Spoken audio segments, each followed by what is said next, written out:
일주일에 섹터 하나씩을 정복합니다. 와이즈클럽. 고정 댓글을 타고 오세요. 저희가 성공예감 이데오입니다에서는 몇 번 배웠는데 네. 드디어 저희 이제 Y스트릿에 모시게 됐습니다. 네. 우리 서울 아산병원 노년내과 정희원 교수님. 와주셔서 고맙습니다. 아, 지금 시작한 거예요? 그럼요. 아, 다시 해주십시오. 죄송합니다. 오늘은 좀 편안하게. 아, 네, 알겠습니다. 그래서 저는 솔직히 네. 저보다 이렇게 한자 형님이신 줄 알았습니다. 아이고, 이런. 외람된 말씀입니다만 아닙니다. 그 몇 년생이 이렇게 공개하신 적 있으신가요? 근데 제 나무위키 페이지에 공개가 되어 있습니다. 오, 네. 1984년생. 네, 84년생으로 공개가 되어 있습니다. 여러분이 보시기에는 제가 한참 더 들어 보이는 걸로 보이시겠습니다만 근데 일단은 정희원 교수님의 콘텐츠는 나이 드신 분들, 어르신들도 네. 마찬가지고 저처럼 이제 중년에 접어드는 40대도 마찬가지고 네. 요즘 특히 젊은 사람들도 미리미리 본인의 몸을 가꾼다고 하더라고요. 그렇죠. 그래서 막 PT 네, 받고 맞습니다. 미용실 아니구나. 피부 미용 다니고 그래서 이제 교수님께 도움 말씀 좀 많이 구하려고 합니다. 아, 네, 뭐 언제든지 필요하시면 말씀 부탁드리겠습니다. 이것도 저기 없습니다. 삭제 없습니다. 아. 방금 하신 말씀도 영원히 남을 겁니다. 그렇군요. 근데 정희원 교수님이 네. 지금 노년내과시잖아요. 네, 네, 그렇습니다. 지난번에 이제 다른 의사 선생님 나오셨을 때 그 여쭤봤었는데 직접 만나보신 환자분 중에 네. 제일 좀 안타까웠던 사례? 오, 네, 안타까운 그러니까 사례 어떤 사례가 좀 있을까요? 있습니다. 제가 이 질문을 받고 고민을 좀 해봤는데 네네. 제일 안타까운 거는 저희 이제 보통 근감소증 노쇠, 근감소증. 네, 그러니까 근육이 빠져서 기력이 떨어지고 네. 쇠약이 오시고 이렇게 해서 오신단 말이에요. 음. 결국에 잘 못 걷고 식사도 못 하시고 병도 많아지고 약도 늘고 악순환인데요. 네. 이 악순환 때문에 오셔서 저희가 검사를 꽤나 정밀하게 합니다. 네. 그중에선 호르몬 검사도 있고 근육 만드는 데 필요한 뭐 여러 가지 인자들 검사도 하고 영양 상태도 보고요. 네. 그런데 제가 딱 실제로 이렇게 설명을 드립니다. 어르신께서는 몸에 예. 근육을 만들기 위한 공장이 잘 갖춰져 계십니다. 예. 여기에 연료를 넣으면 되는데 네. 그 연료가 두 가지거든요. 하나는 이제 식사고요. 네. 두 번째는 이제 운동이신데 예. 근데 저희가 일단은 병은 그 의학적인 병을 고칠 수가 있고 네. 우울증도 약이 있어요. 불안증도 약이 있고 근데 생각과 신념과 고집은 약이 없어요. 근데 무슨 얘기냐면 젊어서부터 소식을 하시고 네네네. 계속 소식을 하셔야 되고 또 움직이는 걸 싫어하시고 근데 이 고집이 더 심해지셔서 안 움직이시려고 하신다. 그리고 그렇게 되시면 이제 제가 아무리 설명을 해드려도 결론적으로는 정말로 뭐 방문 재활을 받으시건 아니면은 정말 체육관에 가셔서 운동을 배우시건 이렇게 하셔야 되고 또 영양 음료를 드시거나 단백질 보충하셔야 되는데 네네. 이제 이런 것들이 안 되는 거죠. 자기 고집 때문에 네. 살아온 그 그냥 패턴 그대로 가려고. 그렇죠. 그래서 드시기가 싫은 거예요. 호불호를 제가 바꿀 수는 없어요. 의사가. 그 어떻게 보면 이제 기질일 수도 있겠습니다만 잘못된 습관이 있었다면 네. 바꿔야 되는데 근데 그렇죠. 그거 바꾸려고 병원 가고 교수님 찾아가고 하는 거 아니에요? 그런데 이제 보통 보호자분들, 자녀분들이 모시고 오시죠. 그래서 이 답이 이제 나오는 거죠. 근데 사실 예를 들어서 그렇게 해서 파킨슨 병이 나왔다. 치매가 나왔다. 또는 뭐 류마티스성 질환이 나왔다. 이러면 일단은 치료라도 할 수가 그쵸. 있고 그리고 원인 설명이 되고 그러니까 이게 정말 제 입장에서 애가 타지는 좀 덜 타죠. 이런 분들보다는. 그러니까 환자가 알아서 깨달으니까.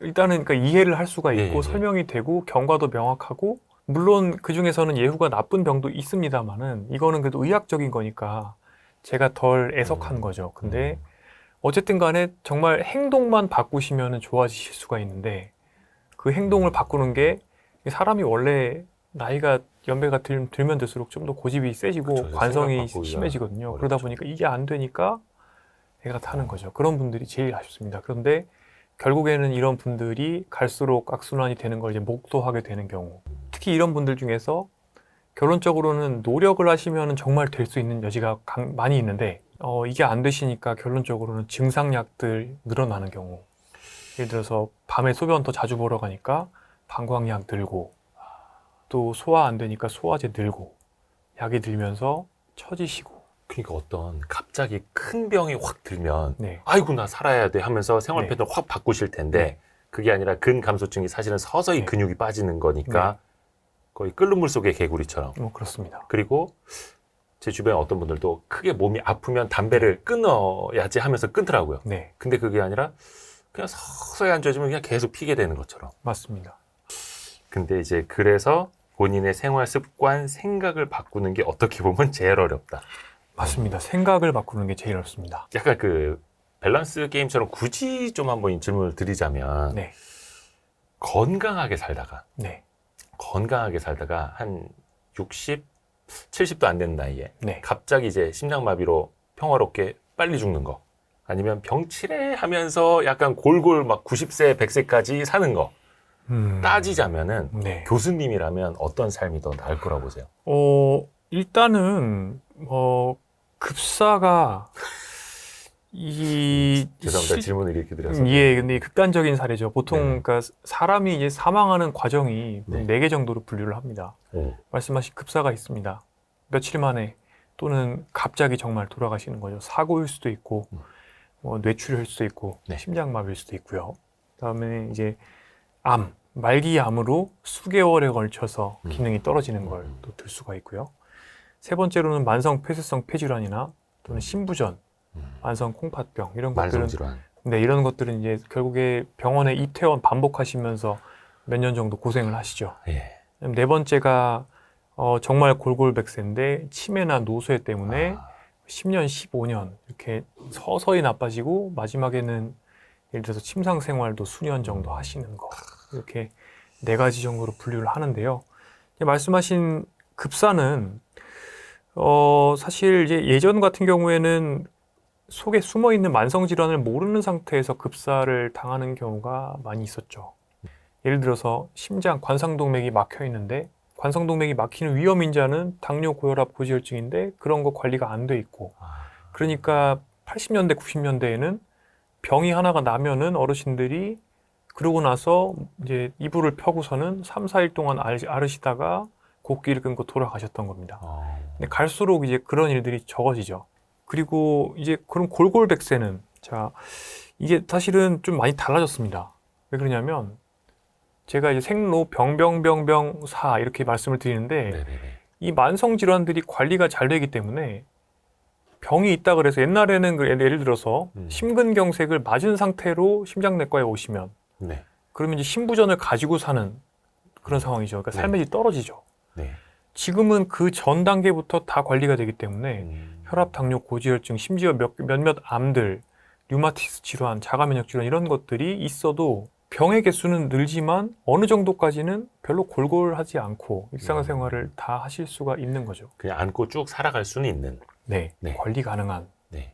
그렇기 때문에 실은 이제 저라고 하면요, 60세의 급사보다는 골골백세가 저는 차라리 낫다. 낫고, 대신에 그 골골백세일 때 제가 항상 말씀드리는, 결국에는 병이 많아지면은 그 병이 많아진 것 때문에 사람이 쇠약해지고 근육이 빠지고 노쇠가 오고 침상으로 가는데, 우리가 30대에 해야 되는 거는 병이 생기는 걸 예방하는 겁니다. 네네. 그리고 5, 60대는 만성질환 관리를 잘해서 그게 사고 안 치게, 머리에 피 안 나고 머리에 뇌경색 안 생기고 뭐 이렇게 내가 가지고 있는 만성질환이 사고 안 치게 만드는 게 중요해요. 그 다음에는 이 만성질환이 쌓여갈 때 결국에 이게 노쇠가 되지 않게, 그러니까 근육이 축나지 않고 또 인지기능 떨어지지 않게 만드는 게 중요하죠. 네. 그러니까 저도 어차피 병을 가지고 살 수밖에 없고, 이게 재밌는 게 저 같은 경우는 이미 고혈압이 있었다 없었다 합니다. 누가요? 저요. 교수님이요? 네. 오. 이제 박사과정 때 밤 계속 셀 때,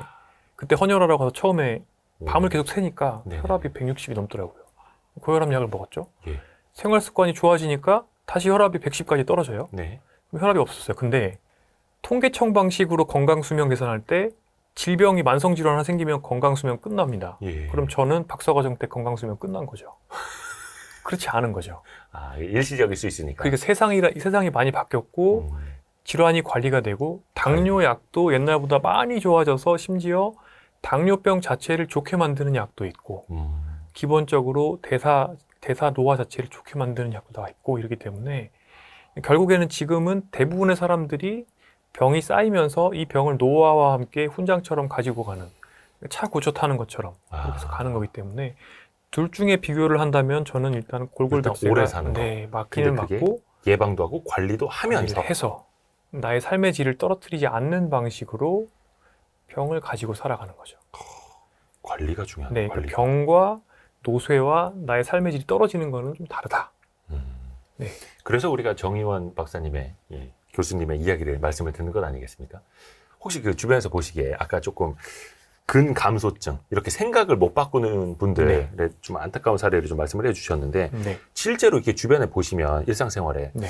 저분을 좀 더 관리하셨으면 더 건강하실 텐데 혹은 네. 더 오래 사실 것 같은데 이게 눈에 확 들어오나요? 오, 정말 확실하게 눈에 들어옵니다. 그리고 특히 제 진료실 오시는 분들은 네. 제가 일단 드시는 약을 쫙 리스트를 보잖아요. 그리고 질병 목록을 보고 네. 혈액 검사 목록이 있고 네. 게다가 허리 사진도 있고 뇌 사진도 있고 네. 정말 이 분의 삶이 주마등처럼 제 머릿속에 재생이 됩니다. 그리고 이제 말씀을 나눠보면 맞아요. 대부분이 맞고 근데 이게 안타깝게도 그러니까 첫 번째로 습관이 어떤 한 방향으로 예를 들어서 우리가 굉장히 먼 사막을 걸어간다고 할 때 네.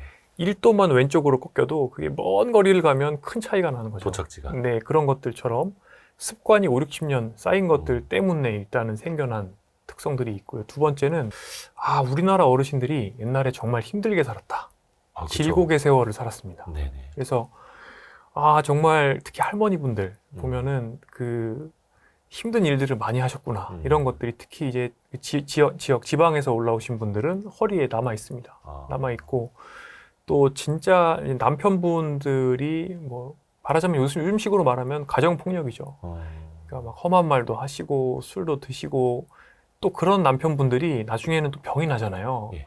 그럼 마지막에 한 4, 5년을 또 간병까지 하세요. 맞아요. 그래서 또 할머니들이 또 고생 더 하시고. 그래서 그게 다 화병으로 꾹꾹 쌓여요. 아. 그런 것들이 이제 결국에는 몸에 통증을 만들고 그런 게 수면 장애를 만들고 우울을 만들고 첫 번째 그러니까 습관은 조금 개선하셨으면 좋았을 건데 하는 분들이 있고 두 번째로는 근데 너무 이게 힘들게 사셔서 정말 나름대로 그래도 열심히 사셨다 그런 생각을 하게 되고요. 그래서 이렇게까지 살아오시는데 정말 힘드셨겠다 그런 생각도 굉장히 많이 합니다. 그래서 도리어 그러니까 저는 요즘에는 젊은 분들한테 건강관리 얘기를 더 많이 하게 돼요. 왜냐하면 제가 주마등처럼 말씀드렸잖아요. 그러니까 정말 일찍부터 습관을 좋은 방향, 내 체질에 맞는 내가 오랫동안 병치레 안 할 수 있는 방향으로 만들어 놓는 게 나중에 70대, 80대 됐을 때 고생을 훨씬 덜 할 수 있는 방법이거든요. 네. 투자도 미리 시작해야 되고 미리미리. 네, 은퇴 준비 미리 해야 되는 것처럼 미리미리 건강관리하는 습관 만들어 놓는 게 너무 중요한 거죠.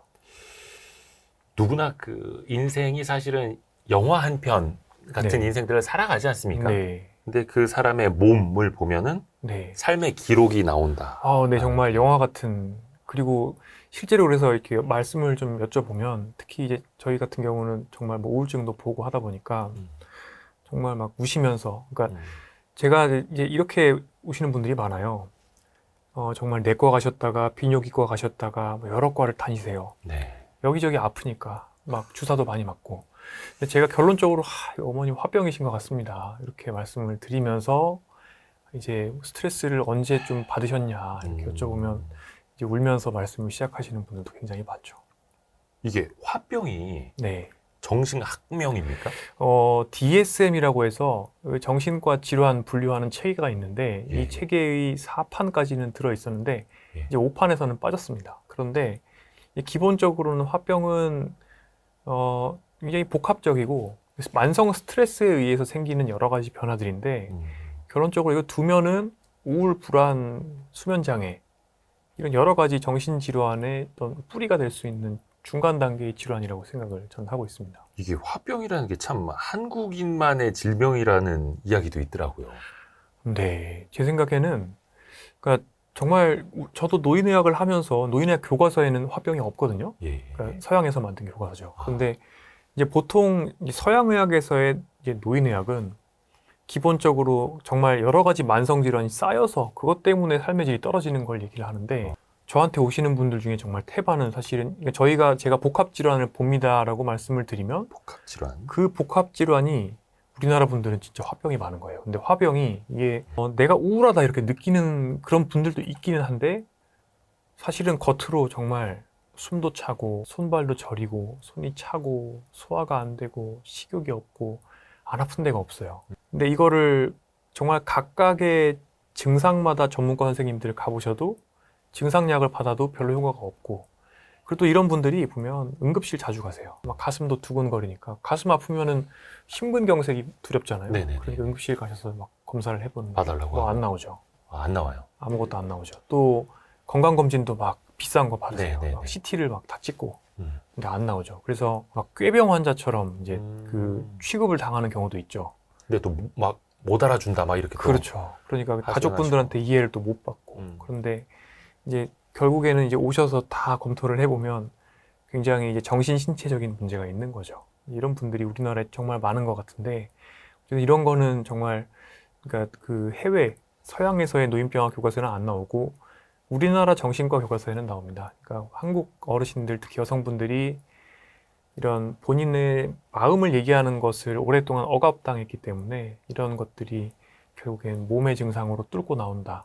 이렇게 얘기를 많이 하십니다. 몸의 증상으로 뚫고 나온다. 네, 몸 증상으로, 몸 아픈 걸로 뚫고 나오는 거죠. 어딘가는 원인이 있고 또 그게 네. 쌓여서 결국은 그렇죠. 몸에 다 발현이 된다는 거죠. 그렇죠. 정신이 됐든 어디든. 네, 네. 그래서 이런 경우에 결국 상담도 하고 또 뭐 제가 약을 쓸 때도 있고 아니면 정신과 선생님을 소개시켜 드릴 때도 있죠. 종합적으로. 네. 그래서 이제 관리가 중요한 건데 일단 지금 듣는 이 시점이라도 우리가 또 이제 깨닫고 네. 관리를 시작해야 되지 않겠습니까? 근데 이게 노화를 결정짓는 요인이 네. 이미 정해져 있습니까? 태어날 때부터? 네, 그렇습니다. 유전이 3 정도, 유전. 네, 그리고 환경이 7 정도.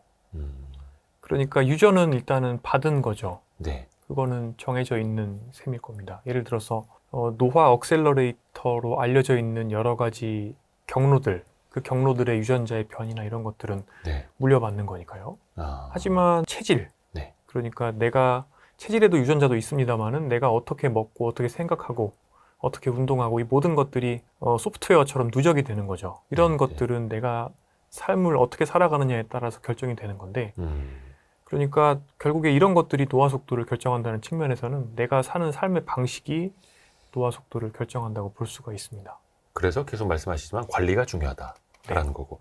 근데 이제 예전 화장품 광고 때도 그렇고 연예인들 보면은 왜 피부 관리에다 막 1년에 막 몇 천만 원씩 막 때려 붓는다고 하는데 네. 피부도 사실은 그냥 선천적으로 좋은 피부 타고나는 게 그게 네, 사실은 제일 좋은 거라 하더라고요. 네, 얼굴도 누구는 동안이고 그렇습니다. 누구는 노안이고 이런 네. 거 있지 않습니까? 얼굴은 실제로는 이제 광노화가 좀 그 부분이 큽니다. 차지하는. 광노화요? 그러니까 그 자외선이죠. 아, 왜 옛날에 80년대 30대 20대 사진 찍은 거 보면 막 쪼글쪼글 하시잖아요. 그렇죠. 조선시대 막 이럴 때. 네, 그런데 그래서 저한테 이제 질문하시는 분들 그런 경우가 많거든요. 제가 이제 지금 현재 30, 40대가 여러 가지 몸 건강 상태가 동년배의 부모님보다 만성 질환이 많다. 그렇기 때문에 가속노화 우려가 되고 결국에 우리가 건강 관리해야 된다. 그러면 항상 악플이 달려요. 어떤 악플이 달리냐면 옛날 사진 봐봐라. 우리 부모님들 얼마나 그때도 사가 보였냐. 네. 그래서 웃기고 있다. 근데 사실은 그거는 광노화가 피부 노화의 80%이기 때문에 예. 그러니까 저희 세대는 일단은 외부 활동을 젊었을 때 어렸을 때 별로 많이 안 안 했습니다. 하죠. 예. 근데 이제 부모님 세대는 기본적으로 뭐 통학도 바깥에서. 걸어서 하시고 그리고 선크림도 없고요. 화장품 안 바르시고 바깥에서 놀고 하루 종일 그러셨던 게 있습니다. 나머지 20%는 이제 피부의 내재 노화라고 하는데 이 피부의 내재 노화라는 거는 여기도 시간, 유전자, 생활 습관이 다 들어갑니다. 결론적으로는 이제 자외선 차단 열심히 하고 좋은 화장품 바르면 피부는 동안으로 유지가 될 수 있으나 100%는 안 되고 내 내부 몸속의 건강도 관리를 해줘야지 피부 노화도 억제가 될 수 있는 것이죠. 아하. 어쨌든 결국에 제가 항상 몸 노화, 머리 노화, 두뇌 노화 말씀드리지만 피부는 이것과 완전히 같은 방향으로 가는 건 아니고 광노화의 포션이 굉장히 크다. 이걸 좀 이해를 하셨으면 좋겠습니다. 자외선 차단제 열심히 발라야 되는데 이거 귀찮아가지고. 네. 교수님도 자외선 차단제 꼼꼼히 바르세요? 저는 굉장히 게으른 편인데요. 오늘은 조금 발랐습니다. 그런데 이게 참 재미있는 게 제가 활성산소 말씀을 드릴 때 네네네네. 우리 몸에 활성산소가 유익할 수 있다. 예. 활성산소가 나와야 고장난 미토콘드리아를 청소를 하고 네. 세포에 있는 쓰레기도 제거가 되고 예. 또 박테리아, 바이러스도 제거가 된다. 네. 말씀을 드리는데 이제 보통 현대인들이 운동을 너무 안 해서 그 정도의 필요한 활성산소도 부족할 때가 많다 말씀을 드려요. 근데 여기서 예외가 있습니다. 네. 그게 피부입니다. 피부에는 그러면 피부는 활성산소가 적은 게 좋습니다. 왜냐하면 그러니까 우리가 상 상시 이제 외부에서 자외선에 노출되고 네. 그 자외선에 의해서 활성산소가 생기는데 이거는 피부 노화에 안 좋은 겁니다. 그러니까 내장기관에 우리가 운동할 때 생기는 활성산소는 뭐 좋을 수 있는데 네. 피부 측면에서는 어떻게 보면은 자외선에 의해서 활성산소 생기는 거는 선블록을 잘 발라주는 게 필요한데요. 아하. 또 한편으로 이건 또 양날의 검입니다. 왜 그러냐면 네. 한국 사람들이 사실은 자연 상태에서 그러니까 비타민 D를 먹지 않은 상태에서 비타민 D 혈중 농도가 낮기로 유명합니다. 비타민 D요. 네. 그러니까 뼈 건강, 근육 건강 좌우하는 비타민 D인데요. 네. 우리나라 여성분들은 그 하얀 피부에 대한 또 굉장히 그 중요한 그 그쵸, 하얀 그쵸. 피부를 중요한 가치로 생각하시기 때문에 네네네. 굉장히 싸매고 다니시죠. 아, 예, 산책하시는 분들 보면 어르신들도 뭐 선캡이며 뭐 여러 가지 양산이며 쫙 예. 하시고 그리고 선블록도 하시고요. 그러다 보니까 이거 너무 이렇게 하다 보면은 오히려 비타민 D가 떨어질 수 있기 흡수가 안 때문에 된다. 네, 그래서 사실은 이 균형이 좀 필요하다고 생각을 저는 하고 있습니다. 그래서 비타민 D 같은 거 이제 보충제, 네, 그렇죠. 비타민제로 드시기도 하는 거고요. 네.